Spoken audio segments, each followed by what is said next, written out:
I said once that I would never write my own grammar, and I'm actually going to go back on that. So I've long said that beginning Greek is one of the most challenging parts of learning to read the New Testament in the original language and study the New Testament as well.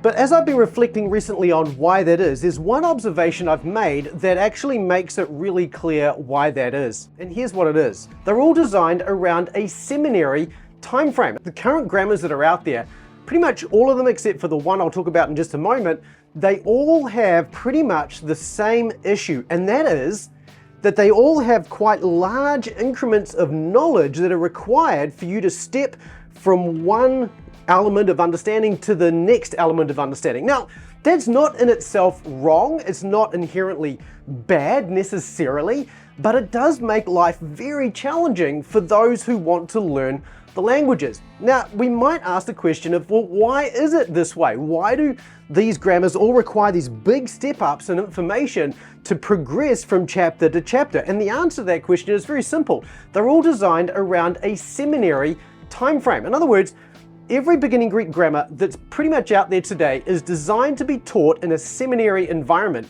That means you've got between 12 and 14 usable weeks of class face time that you can use to teach beginning Greek, which then means that you actually need to fit your entire beginning Greek curriculum into that. And so the most common way of structuring all of that is to make it, say, a chapter a week and do it over 2 semesters. And that's where the problem lies, because when you're doing a chapter a week, you've got these nice, clear kind of increments from a temporal point of view, from a time point of view, but that doesn't necessarily make it easy for the students. Yes, it's easy from a pedagogical perspective because you as the professor can say, well, we're going to finish this by next week, and you just have to keep up. However, this is not conducive for learning, and particularly in a world today where we're doing online learning and things are just different today, why do we have to be constrained to that same system? And in fact, what we're finding is that this is actually a bit of a challenge for many people to keep up with and be able to make that progress forward unless you've got a reasonably decent amount of time to throw into it. There is one exception to this approach, and that is Constantine Campbell and Richard Gibson's Reading Biblical Greek. Now, this is a really interesting grammar from a number of perspectives, and I've reviewed this already on the channel, so you can go check out my review of this.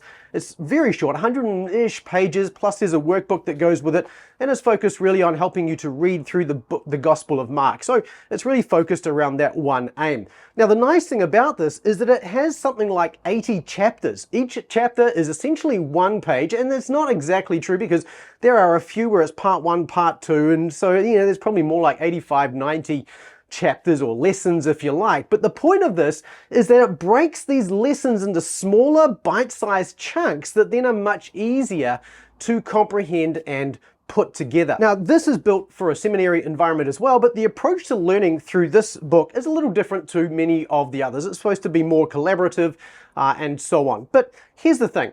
I don't think the problem is fundamentally the approach. I don't think any of these grammars are taking the approach to learning wrong. I mean, here's the thing, right?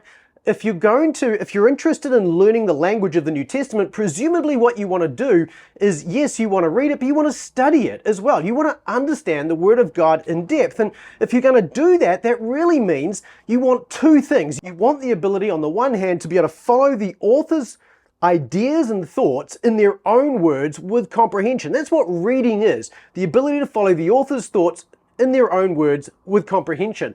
But on the other side, if you're going to study the Bible, you really want to be able to read and use technical commentaries, scholarly works, and be able to evaluate arguments that scholars are making. And this is why the approach that these grammars tend to take is so helpful, because it does a good job of marrying. They tend to fall actually more on that scholarly kind of study approach rather than on the reading approach. And in Biblical Mastery Academy, as you probably know, we're focused on both of those outcomes because we believe you don't just want to study the Bible, but you want to read it devotionally as well. And we don't think you just want to read it devotionally. We think you want to also study the Bible. It's all about the scriptures, right? At the end of the day. And if you can only read and you can't do the study and you can't use those technical works, then you can't evaluate the arguments that have been made, and your knowledge of the scriptures is a little bit better, yes, than what it's going to be if you're reading it in English. It's a lot better, but you're still going to be a little bit constrained in your ability to actually study the scriptures. On the flip side, if all you know is the grammar and you can't actually read the New Testament, which is where you end up as the outcome of many seminary programs, then you end up in a situation where it's easy to take the grammar and lean really heavily on some grammatical principle or lexical etymology or some other exegetical fallacy, because you haven't really understood how the language is really functioning from a functional perspective. And so you need both of those skills. So the problem isn't the grammar approaches in and of itself. It's really just the fact that they're designed around a particular time frame and pedagogy that really doesn't always apply, and particularly doesn't apply in an online world. So what can we do about that? At Biblical Mastery Academy, we're not constrained by semesters, we're not constrained by examination requirements, we don't have to worry about what any accrediting body says. This is really about you as a student and helping you to achieve your goals of being able to read and study the New Testament in the original language, and of course with Hebrew, the Old Testament, in the original languages as well. And so we're going to continue to offer our existing Beginning Greek course. That's not changing. We use Beginning with New Testament Greek by Benjamin Merkle and Rob Plummer. But I said once that I would never write my own grammar, and I'm actually going to go back on that. We are actually going to build our own Beginning Greek course from scratch, designed for an online world around smaller, shorter increments of knowledge to help students to be more successful. This gives us a number of opportunities to better serve our members. First of all, it allows us to carefully plan, develop, and then deliver a program that's going to work for an online environment. But not only that, it allows us to actually evaluate how well is this working? What changes do we need to make? And then we can refine it and redevelop it and put it back out there again to ensure student success. And it also allows us to reduce our member cost, because right now when you join Biblical Mastery Academy, you have to go buy a Beginning Greek grammar. Well, if we have our own material, we don't need to get you to go do that. It's all built into the membership. So there's some benefits for members, and certainly the ability to refine and rebuild and develop this as we hear your feedback is going to make a huge difference as well. So let me get a little more specific. What does this actually look like? Well, first, and you probably figured this out, first of all, lots of smaller lessons. And we're thinking somewhere between 75 and 80 or thereabouts lessons, which is similar to what we get with reading Biblical Greek, and about twice the length of most other Beginning Greek grammars at least. Some grammars have only got 24 chapters, such as Beginning with New Testament Greek. Others have got 36 chapters, like Mounce's Basics of Biblical Greek. We're aiming at about 75 to 80 chapters, or 75 to 80 lessons. This means that we're going to have smaller incremental steps in skill development. It also means that it's going to be easy to develop those skills, because you're not trying to develop so much knowledge all at once. And it's going to allow us to build on concepts we previously teach with incremental improvements and repetition, which is going to reinforce those things into your mind as well. It also is going to mean that you can work at a pace that's suitable for you. You can do a lesson a week and take Beginning Greek over 15 to 16 months if you want to, or you could still do it in 6 months and do 3 lessons a week or thereabouts. We're going to provide you with cohorts and classes and calls and all sorts of things to support you and encourage you along the way. And you can switch between those cohorts and join any calls you need to as a Greek Mastery member. So this is going to give you the ultimate in flexibility. It's going to mean that it's going to be very easy for you to make incremental steps. And again, it's small, consistent steps toward mastery, and that's what we're really focused on. Not only that, we're going to develop this program so that you can develop your knowledge in 2 stages. If you wanted to learn how to use, say, Logos Bible software to understand the Greek New Testament, well, we can teach you that inside this course as well.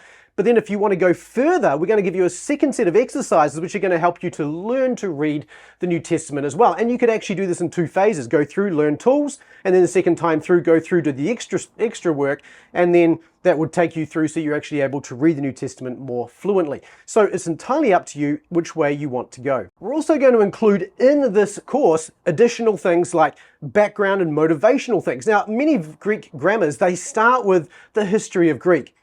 I don't think this is a great place to start. Most people want to start learning Greek because they want to actually be able to read and translate and study the New Testament. So we're going to start there, but then as we go, we'll introduce some of those other background things and motivational elements along the way as well. This is going to encourage you to just keep going, because you can see how all of this adds up to greater knowledge and understanding. And like most grammars, we're also going to teach you a basic vocabulary.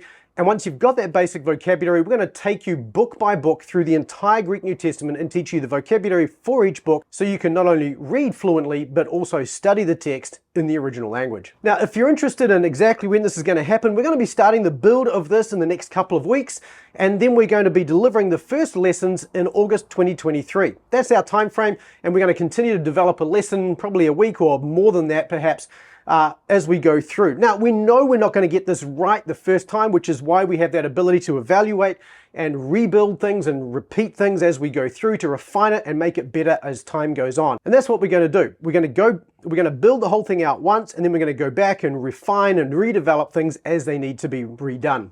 That way we get the best experience for members getting through Beginning Greek. Now, if you're interested in more information about this, or perhaps you want to join us as we start to drop this information in our membership, then go to bma.to/newbg. What you'll get when you join that mailing list, when you sign up for that, is you're going to get my list of here's all of the 75-ish lessons that we've got mapped out for the moment for our entire Beginning Greek structure. You'll be able to see the plan, the overview of what this looks like, and you'll be able to see kind of the incremental steps that we're going to go through as we work our way through it. So that's what you get if you go to bma.to/newbg. And in addition to that, you'll also get the first opportunity to join the membership so that you can be part of this first round as we start to drop this information out. And of course, you can get underway with our Beginning Greek courses right away. Speaking of which, we are starting a brand new Beginning Greek cohort first week of July. If you want to join us for that, sign up bma.to/newbg.